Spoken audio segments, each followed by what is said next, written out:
नमस्कार, आप देख रहे हैं जन टीवी और मैं आपके साथ आकांक्षा पारिक। खबरों की शुरुआत से पहले एक नजर हेडलाइंस पर। केदारनाथ में हुई लैंडस्लाइड की घटना के बाद रेस्क्यू जारी। अब तक 7,000 से ज्यादा यात्रियों को निकाला गया बाहर। सीएम धामी ने कहा, ऑपरेशन में की गई तेजी।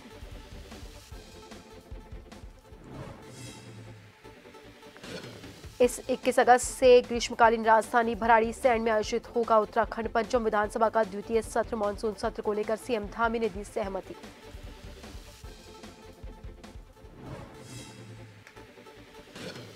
बीजेपी महिला मोर्चा ने मनाई हरियाली तीज महोत्सव। अर्चना बागड़ी ने दीप प्रज्वलित कर कार्यक्रम का किया शुभारंभ। सांस्कृतिक और लोकगीत की दी गई प्रस्तुति।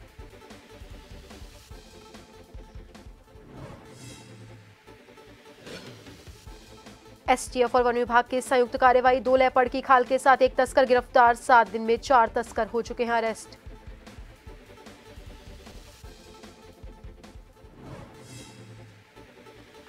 और केरल के बाद उत्तराखंड में बारिश बनी आफत। तूफान पर कई नदियां धंस गई, सड़कें बह गए पुल। अब तक 14 लोगों की जा चुकी है जान।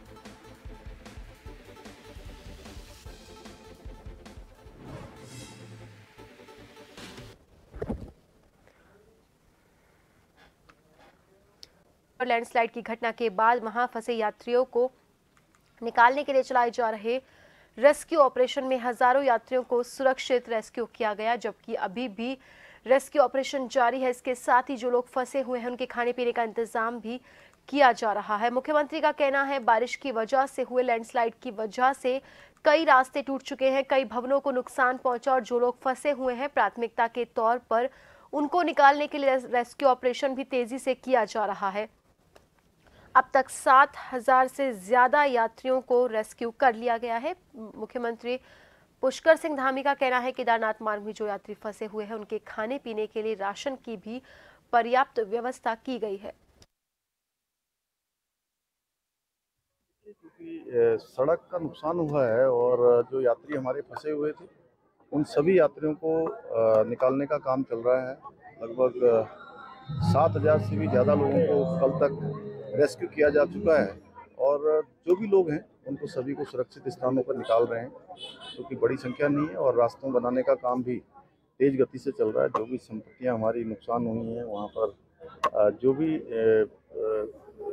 काफ़ी जो भवन हैं और रास्ते हैं भूस्खलन की चपेट में आए हैं, जो भी जिस कारण से भी जनजीवन अभी पूरी तरह से हमारा प्रभावित हुआ है, उनको रिस्टोर करने का काम तेजी से चल रहा है। खाने पीने की स्थिति ठीक है, सभी व्यवस्थाएं की जा रही हैं और प्रशासन हर प्रकार से जो है इस काम में लगा हुआ है कि किसी भी श्रद्धालु को, आने वाले तीर्थयात्री को कोई परेशानी न हो।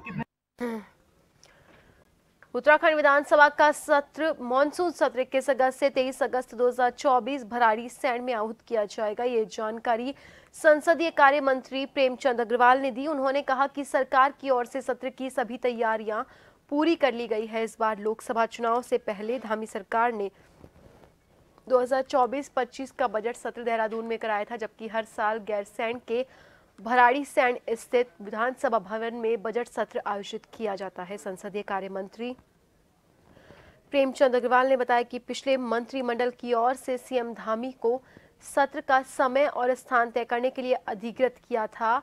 मॉनसून सत्र को लेकर सीएम ने सहमति दे दी है। उन्होंने कहा कि निश्चित रूप से अगस्त माह में सत्र आहूत करना था। रक्षाबंधन के बाद विधानसभा का सत्र आहूत करने का निर्णय लिया गया है। आप जानते हैं कि उत्तराखंड विधानसभा का सत्र होना है और माननीय मुख्यमंत्री जी ने जिस प्रकार से सहमति दी है, ये विधानसभा का सत्र 21, 22, 23 अगस्त को होना है और भराड़ीसैंण में ये सत्र होगा। निश्चित रूप से जिस प्रकार से हमारा पिछला सत्र हुआ था तो अगस्त के माह में ये हमें करना ही था, इसलिए हम लोगों ने तय किया कि रक्षाबंधन के बाद 21, 22, 23 अगस्त को ये विधानसभा का सत्र आहूत होगा। में अभियान चलाया जा रहा है। इसके साथ ही पीएम नरेंद्र मोदी के आह्वान पर एक पेड़ मां के नाम अभियान में भी लोग बढ़ चढ़ कर हिस्सा ले रहे हैं। वहीं राजधानी देहरादून के धर्मपुर स्थित मथुरावाला विधानसभा क्षेत्र में सीएम पुष्कर सिंह धामी सहित तमाम नेता भी मौजूद रहे। इस दौरान सीएम धामी ने कहा, हरेला प्राकृतिक संरक्षण प्रकृति पूजन का पर्व है। इस पर्व के माध्यम से राज्य में वृक्षारोपण कार्यक्रम किए जा रहे हैं। पीएम मोदी ने विश्व पर्यावरण दिवस के मौके पर पूरे देशवासियों से आह्वान किया कि एक पेड़ मां के नाम जरूर लगाएं। साथ ही तेजी से ये कार्यक्रम आगे बढ़ रहा है। हरेला पर्व देखिए प्रकृति संरक्षण का और प्रकृति पूजन का पर्व है और इस पर्व पर हम पूरे राज्य के अंदर वृक्षारोपण पौधारोपण का कार्यक्रम बड़े स्तर पर कर रहे हैं जो पूरे महीने भर चलेगा। और आदरणीय प्रधानमंत्री जी ने जो विश्व पर्यावरण दिवस के दिन पूरे देशवासियों से आह्वान किया है, एक पेड़ मां के नाम, उस कार्यक्रम को भी हम तेजी से बढ़ा रहे हैं। करोड़ों पेड़ लगाने का हमारा लक्ष्य है, हम उस दिशा में आगे बढ़ रहे हैं। आज धर्मपुर क्षेत्र विधानसभा क्षेत्र में हरेला का एक कार्यक्रम किया गया है। निश्चित रूप से इस कार्यक्रम के माध्यम से पूरे शहर के अंदर वृहद रूप से वृक्षारोपण किया जाएगा। धर्मपुर विधानसभा के लोगों ने इसमें बहुत अच्छा इनिशिएटिव लिया है। माननीय विधायक चमोली जी ने, उनके साथियों ने, मैं सभी का धन्यवाद करता हूँ। भारतीय जनता पार्टी मसूरी महिला मोर्चा द्वारा हरियाली तीज महोत्सव का आयोजन किया गया। मसूरी के एक होटल के सभागार में आयोजित कार्यक्रम में बतौर मुख्य अतिथि निर्मला जोशी, भाजपा महिला मोर्चा की प्रदेश महामंत्री गीता रावत, महानगर महिला मोर्चा की अध्यक्ष अर्चना बागड़ी द्वारा कार्यक्रम का दीप प्रज्वलित कर शुभारंभ किया गया। इस मौके पर महिलाओं और बच्चों ने पारंपरिक वेशभूषाओं में सांस्कृतिक और लोकगीत प्रस्तुत किए, जिससे सभी के मन को मोह लिया। वहीं महिलाओं ने एक दूसरे को हरियाली तीज की शुभकामनाएं दी। बता दें, उत्तराखंड त्योहारों का प्रदेश है, जहां पर सभी लोग एक दूसरे के त्योहार बड़े हर्षोल्लास के साथ मनाते हैं।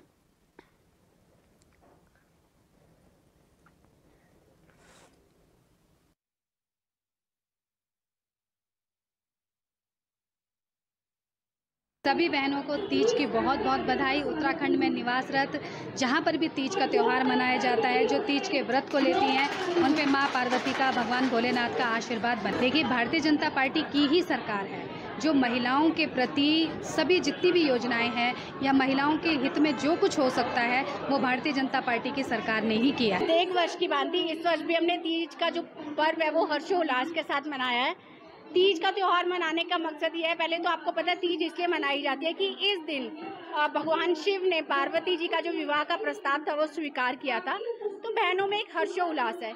हम जहाँ प्रतियोगिताएं और कार्यक्रम कर रहे हैं तो साथ साथ एक समाज में मैसेज भी देना चाहते हैं कि कृपया करके सभी बहनें आत्मनिर्भर बने, अपने बच्चों को समय दें। इतना नशा चारों ओर फैल रहा है तो बहुत ज़रूरी है कि महिलाएं आगे आके अब बीड़ा उठाएं, क्योंकि मसूरी शहर की हालत बहुत खराब है। तो हम ये सब भी चर्चा कर रहे थे और त्योहार को भी अच्छे से मना रहे। और खबरों में रुकेंगे एक छोटे से ब्रेक के लिए।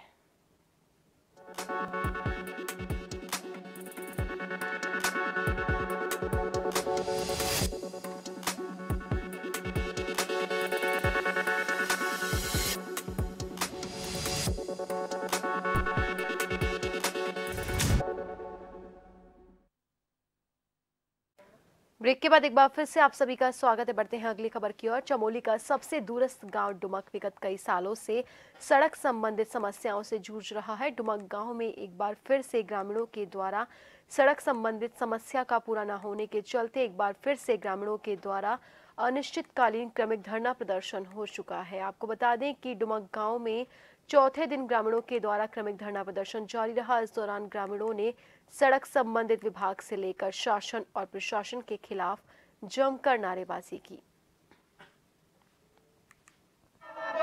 पिछले जनवरी से हम विभाग से बार बार मांग करते आ रहे हैं और हमने इससे पूर्व कई भव्य जो है कि आंदोलन गोपीश्वर डीएम कार्यालय में किया था और केवल झूठे आश्वासन से हमें बकलाया गया।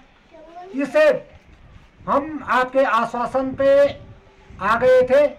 जब हमने सोचा कि खाली कागजी कार्रवाई हो रही है, पुनः हम 1 तारीख अगस्त 2024 से पुनः हम धरने पर बैठ चुके हैं और शासन प्रशासन को बार बार चेतावनी भी देते हैं कि अगर हमारी मांगे नहीं मानी गई तो 15 अगस्त को हम जो स्वतंत्रता दिवस आ रहा है उसको काला दिवस के रूप में सारे महिलाएं बुजुर्ग अपने सिर पे काली पट्टी बांध करके हम स्वतंत्रता दिवस का बहिष्कार करेंगे।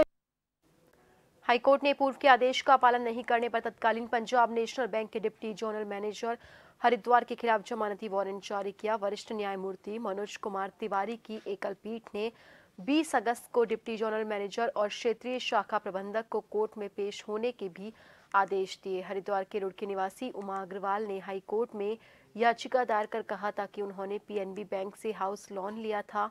किस्त तय समय पर अदा नहीं करने पर जब उन्होंने रकम जमा की तो बैंक ने उनके खाते को एनपीए कर दिया। उन्होंने इसी आधार पर हाई कोर्ट में याचिका दायर की थी। याचिका पर सुनवाई करते हुए हाई कोर्ट ने उन्हें आदेश दिए थे कि वो प्रथम किस्त 10 दिन के भीतर 8,25,000 बैंक में जमा करे। शेष धनराशि के सेटलमेंट के लिए बैंक में प्रत्यावेदन दे। याचिकाकर्ता ने हाईकोर्ट के आदेश का अनुपालन करते हुए धनराशि में बैंक ड्राफ्ट सहित जमा कर दी, लेकिन बैंक ने कोर्ट के आदेश का पालन नहीं किया। उनका बैंक ड्राफ्ट और प्रतिवेदन वापस कर दिया।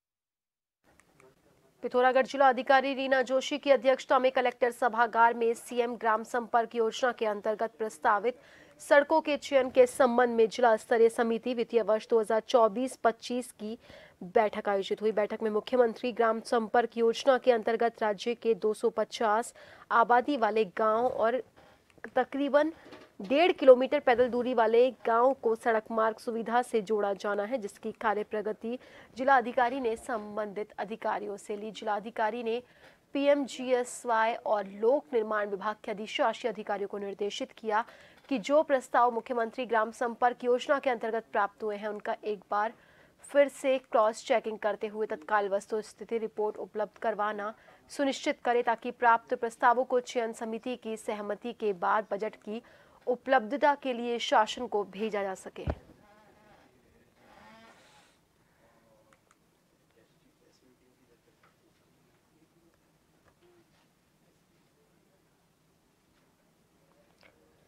रामनगर एआरटीओ कार्यालय में तैनात कर्मचारियों ने सरकार के खिलाफ नारेबाजी करते और प्रदर्शन करते हुए कार्यालय में 2 घंटे का कार्य बहिष्कार किया, जिसके चलते वाहनों से संबंधित कार्य करने के लिए आए वाहन स्वामियों को काफी परेशानियों का सामना करना पड़ा। तो वहीं कर्मचारियों के कार्य बहिष्कार के चलते कई वाहन स्वामी बैरंग लौटने पर मजबूर हुए। कर्मचारी नेता एनके जोशी ने बताया, कुछ दिन पहले रुद्रप्रयाग जनपद में एक बस दुर्घटना हुई थी। इस बार दुर्घटना में वहां पर बने चेक पोस्ट पर तैनात परिवहन विभाग के 2 कर्मचारियों को सरकार द्वारा निलंबन करने की कार्रवाई की गई। उन्होंने कहा कि जिन कर्मचारियों का निलंबन किया गया है उनका इस दुर्घटना में किसी तरह का दोष नहीं था।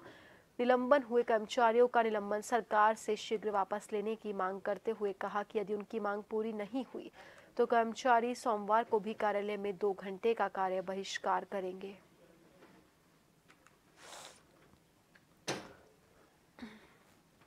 रुद्रप्रयाग जनपद में 4 धाम यात्रा के दौरान एक बस दुर्घटनाग्रस्त हुई थी, तो उसमें हमारे वहाँ चेक पोस्ट में जो हमारे मिनिस्ट्रियल कर्मचारी थे 2 कर्मचारियों को उसमें निलंबन किया गया है, जो कि उनका उसमें कोई दोष नहीं था।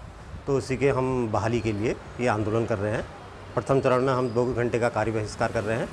अगर हमारी मांगें पूर्ण नहीं होती हैं तो हम पूर्ण कार्य बहिष्कार के लिए जाने की सोच रहे हैं। हाल ही में रुद्रप्रयाग क्षेत्र में एक बस दुर्घटना के दौरान परिवहन विभाग के 2 कर्मचारियों के निलंबन को लेकर अब कर्मचारियों में आक्रोश बढ़ने लगा है, जिसको लेकर शनिवार को एआरटीओ कार्यालय में तैनात कर्मचारियों ने इन कर्मचारियों के निलंबन के विरोध में 2 घंटे का कार्य बहिष्कार करते हुए जमकर नारेबाजी और प्रदर्शन किया। कर्मचारियों का कहना था कि जो रुद्रप्रयाग बस दुर्घटना कांड हुआ था उसमें कर्मचारियों का कोई दोष नहीं था, लेकिन उनको दोषी मानते हुए बेवजह निलंबन किया गया है। कर्मचारियों ने कहा है कि दोनों निलंबन जिन कर्मचारियों कर्मचारियों का किया गया, उन्हें तत्काल बहाल किया जाए। यदि सरकार ने उनको बहाल नहीं किया तो आज तो 2 घंटे का कार्य बहिष्कार प्रथम चरण में उनके द्वारा किया गया। यदि इसके बाद भी मांग पूरी नहीं हुई तो उन्होंने अनिश्चितकालीन कार्य बहिष्कार पर जाने की चेतावनी दी है। वहीं 2 घंटे के कार्य बहिष्कार के दौरान वाहनों से संबंधित आने वाले लोगों को ALTO कार्यालय में काफ़ी परेशानियों का सामना करना पड़ा। तो वहीं कर्मचारियों की हड़ताल के कारण कई वाहन स्वामियों को बैरंग भी लौटना पड़ा। रामनगर से राजीव अग्रवाल के साथ कैमरामैन बंटी अरोड़ा, जन टीवी। अपने ग्राहक के साथ गैर जिम्मेदाराना और संवेदनहीन व्यवहार करने के मामले में हाईकोर्ट स्वास्थ्य बीमा company star Health Allied insurance का पक्ष 5 अगस्त को सुनेगा। अदालत हाईकोर्ट बार एसोसिएशन के पत्र का संज्ञान लेकर इसकी जनहित याचिका के रूप में सुनवाई की। उत्तराखंड हाईकोर्ट बार एसोसिएशन के अध्यक्ष ने मुख्य न्यायाधीश ऋतु बाहरी के समक्ष पत्र पेश किया है।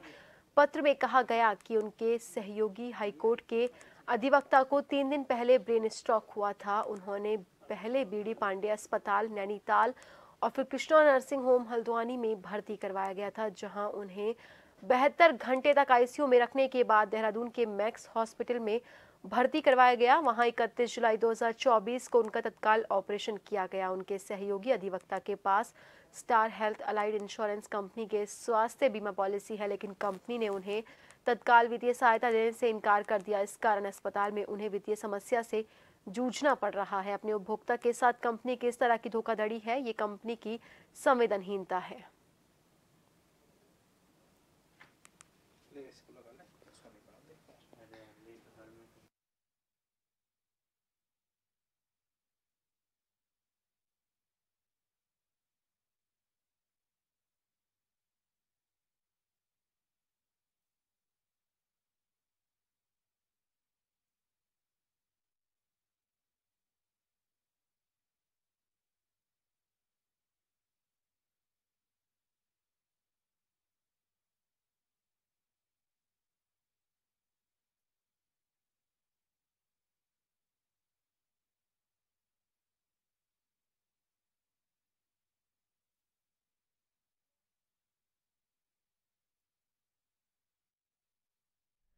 चंपावत के बनबसा में एक समुदाय विशेष के युवक के द्वारा 14 वर्ष की नाबालिग दलित किशोरी से जबरन दुष्कर्म का मामला सामने आया। घटना को अंजाम देने के बाद आरोपी फरार हो गया। मामले की जानकारी परिजनों को होने पर उनके द्वारा थाना बनबसा में तहरीर दी। मामला 2 समुदायों का होने की वजह से पुलिस तत्काल हरकत में आई और पुलिस ने तत्परता दिखाते हुए फरार आरोपी को नैनीताल के मुक्तेश्वर से गिरफ्तार किया। टनकपुर के CO शिवराज सिंह राणा ने जानकारी देते हुए बताया, आरोपी को अरेस्ट किया गया। उसके खिलाफ पॉक्सो सहित अन्य धाराओं में मुकदमा दर्ज कर न्यायालय में पेश किया गया।